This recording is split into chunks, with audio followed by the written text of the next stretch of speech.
നമസ്കാരം. രാഷ്ട്രീയ സ്വയംസേവക സംഘത്തിൻ്റെ കേന്ദ്ര ആസ്ഥാനമായ നാഗ്പൂർ കാര്യാലയം, ആ നാഗ്പൂർ കാര്യാലയത്തിന് സമീപം വൻതോതിൽ സ്ഫോടക വസ്തു ശേഖരം പിടിച്ചു എന്ന വാർത്തയാണ് ഇപ്പോൾ പുറത്തു വരുന്നത്.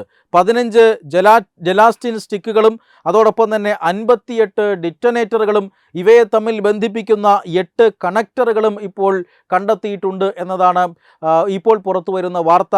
ഈ RSSൻ്റെ കേന്ദ്ര കാര്യാലയമായ നാഗ്പൂർ കാര്യാലയത്തിന് 1.5 കിലോമീറ്റർ പരിസരത്ത് നിന്നാണ് ഈ സ്ഫോടക വസ്തുക്കൾ പിടിച്ചെടുത്തിട്ടുള്ളത്.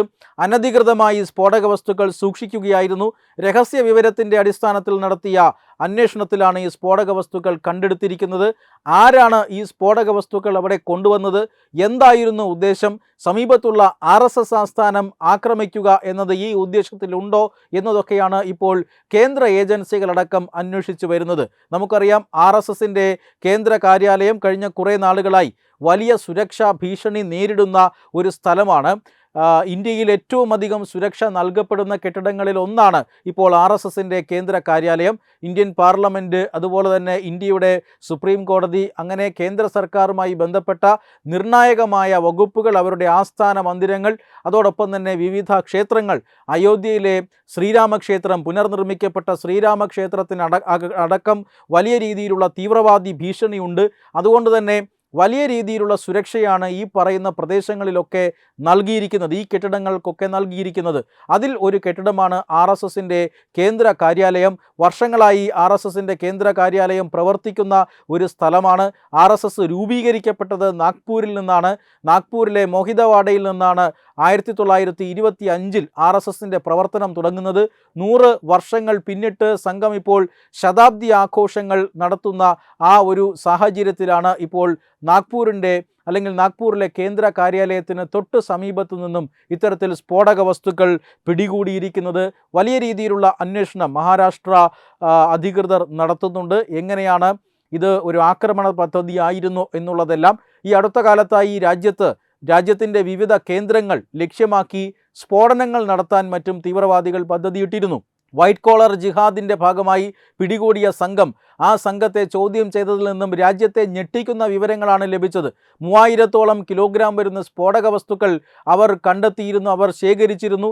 ഈ സ്ഫോടക വസ്തുക്കൾ ഉപയോഗിച്ച് രാജ്യത്തിൻ്റെ പല ഭാഗങ്ങളിലും സ്ഫോടനം നടത്താൻ അവർ പദ്ധതിയിട്ടിരുന്നു. അവർ അതിന് RSS കാര്യാലയവും തിരഞ്ഞെടുത്തിരുന്നു എന്ന വാർത്ത പുറത്തു വന്നതാണ്. മാത്രമല്ല, ഏതാനും ദിവസങ്ങൾക്ക് മുമ്പാണ് രാജ്യത്തിൻ്റെ വിവിധ ഭാഗങ്ങളിൽ സ്ഫോടനം നടത്തുക എന്ന ഉദ്ദേശത്തോടു കൂടി വിദേശ പൗരന്മാരടക്കം ഇന്ത്യയിലെത്തുകയും അവരെ പിടികൂടുകയും ചെയ്തത്. IS തീവ്രവാദ സംഘടനകൾ അത്തരത്തിലുള്ള ശ്രമം നടത്തുന്നുണ്ട്. മാത്രമല്ല, ബംഗ്ലാദേശിലെ ധാക്കയിൽ ഇരുന്നു കൊണ്ട് ഇന്ത്യക്കുള്ളിൽ സ്ഫോടനവും തീവ്രവാദ ആക്രമണങ്ങളുമൊക്കെ പദ്ധതിയിടുന്ന ഭീകരനെ നേരത്തെ കേന്ദ്ര അന്വേഷണ ഏജൻസികൾ പിടികൂടിയിരുന്നു. ഇവരെല്ലാം തന്നെ ഇത്തരത്തിൽ പ്രാദേശികമായി സ്ഫോടക വസ്തുക്കൾ സംഘടിപ്പിച്ചുകൊണ്ട് യൂറിയ പോലെയുള്ള രാസവളം നിർമ്മിക്കുന്ന രാസവളത്തിൽ നിന്നൊക്കെ അടക്കം സ്ഫോടക വസ്തുക്കൾ വേർതിരിച്ചെടുത്ത് ബോംബുകളാക്കി മാറ്റി രാജ്യത്തിൻ്റെ പല ഭാഗങ്ങളിലും സ്ഫോടനങ്ങളും ആക്രമണങ്ങളും നടത്താൻ പദ്ധതിയിട്ടിരുന്ന ഒട്ടേറെ സംഘങ്ങളെ ഇതിനോടകം തന്നെ അറസ്റ്റ് ചെയ്തിട്ടുണ്ട്.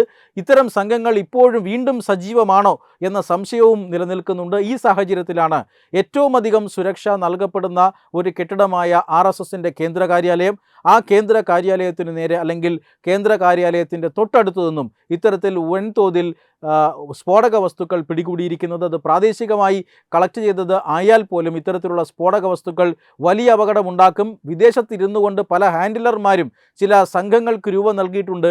അവർക്ക് നൽകുന്ന ആജ്ഞകളനുസരിച്ച് പലയിടങ്ങളിലും സ്ഫോടനം നടത്താനാകും. അവർ പലയിടങ്ങളിൽ നിന്നും സ്ഫോടക വസ്തുക്കളും മറ്റ് ആയുധങ്ങളുമൊക്കെ ശേഖരിക്കുന്ന ഒരു സാഹചര്യമുണ്ട്. ഈ സാഹചര്യത്തിൽ അതീവ ഗൗരവത്തോടു കൂടിയാണ് ഈ ആയുധ ശേഖരം പിടികൂടിയ സംഭവത്തെ വിവിധ സർക്കാർ ഏജൻസികൾ പരിഗണിക്കുന്നത്. വെബ് ഡെസ്ക് തത്വമൈ ന്യൂസ്. HIV അണുബാധ സന്തോഷപൂർണമായ ഒരു ജീവിതത്തിന് തടസ്സമല്ല. HIV അണുബാധയ്ക്ക് ഫലപ്രദമായ ചികിത്സ ഇന്ന് ലഭ്യമാണ്. ഇതിന് യഥാസമയം അണുബാധ കണ്ടെത്തുന്നതും കാലേക്കൂട്ടി ചികിത്സ നടത്തേണ്ടതും അത്യാവശ്യമാണ്.